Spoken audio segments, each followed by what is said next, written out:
Children are God's heritage. Our children are not accident of life. எங்களுடைய பிள்ளைகள் எங்களுக்கு தற்செயலாக வந்தவர்கள் அல்ல. They are blessings sent from the very heart of God into our home.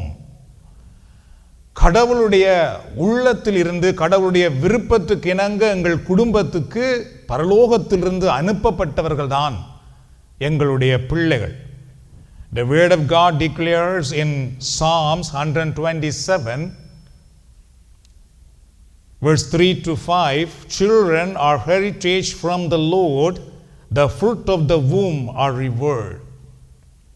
திருப்பாடல்கள் 127 3 5 வரை உள்ள பகுதிகளை பாருங்கள். பிள்ளைகள் ஆண்டவர் அருளும் செல்வம், மக்கட்பேறு அவர் அளிக்கும் பரிசு அப்படி என்று திருமறை நமக்கு சொல்லுகிறது. So during Lent we remember that everything we have is entrusted to us by God. ஆகவே இந்த தவக்காலத்தில் நாம் ஒன்றை அறிந்து கொள்ள வேண்டும். எங்களுக்கு எதெல்லாம் இருக்கிறதோ அதெல்லாம் கடவுளால் எங்களை நம்பி எங்களிடத்திலே கொடுக்கப்பட்டவைகள் என்பதை நாம் இந்த தவக்காலத்திலே கட்டாயமாக நினைவு கூற வேண்டும். மீண்டும் சொல்லுகிறேன், எங்களிடத்திலே என்னவெல்லாம் இருக்கிறதோ அதெல்லாம் கடவுளால் எங்களிடத்திலே எங்களை நம்பி எங்களிடத்திலே கொடுக்கப்பட்டவைகள் ஆகும். Our time is entrusted to us by God. எங்களுக்கு கொடுக்கப்பட்டிருக்கிற ஒவ்வொரு நிமிடமும் ஒவ்வொரு கணப்பொழுதும் இறைவன் எங்களை நம்பி அந்த நேரத்தை எங்களுக்கு கொடுத்திருக்கின்றார். Our talents are entrusted by God. எங்களுக்கு இறைவன் நிறைய திறமைகள் கொடுத்திருக்கின்றார். இந்த திறமைகள் எல்லாம் இறைவன் எங்களை நம்பி கொடுத்திருக்கின்றார். நாங்கள் அதை சிறந்த முறையில் பயன்படுத்த வேண்டும் என்பதற்காக. Our resources and our children are entrusted to us by God. எங்களுக்கு இருக்கிற சகலதும், அதில் முக்கியமாக எங்களுடைய பிள்ளைகள் ஏனோ தானோ ஒன்று வளர்த்து விடுவதற்காக அல்ல, நாங்கள் அவர்களை சரியாக உருவாக்குவோம் என்ற நம்பிக்கையோடு இறைவனால் எங்களுக்கு தரப்பட்டதான் எங்களுடைய பிள்ளைகள். A heritage does not belong to us permanently. திருமறை என்ன சொல்லுகிறது? பிள்ளை செல்வம் இறைவனால் நமக்கு கொடுக்கப்பட்டிருக்கின்ற அந்த பிள்ளை செல்வம் இருக்கிறது அல்லவா, அது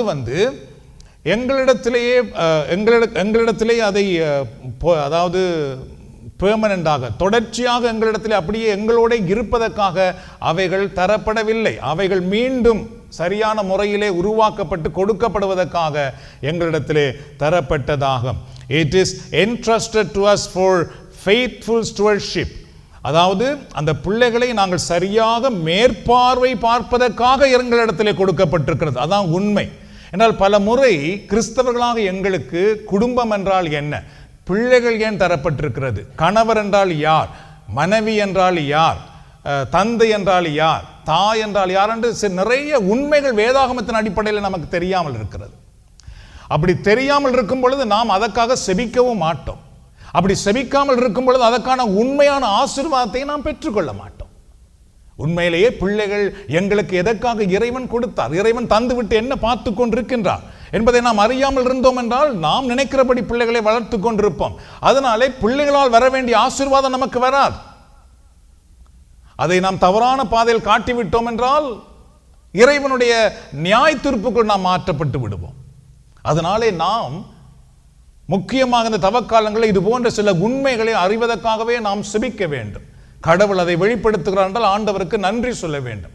அதன் வழியாக இறைவன் எங்களை நிறைவாக ஆசீர்வதிக்கிறவராக இருக்கின்றார். So Lent asks us, are we raising our children for the world or are we raising them for God? இந்த தவக்கால எங்களை பார்த்து ஒரு கேள்வி கேட்கிறது, உங்களுடைய பிள்ளைகளை நீங்கள் உலகத்துக்காக உருவாக்கி கொண்டிருக்கின்றீர்களா அல்லது கடவுளுக்கு ஏற்ற வழியிலே உருவாக்கி கொண்டிருக்கிறீர்களா?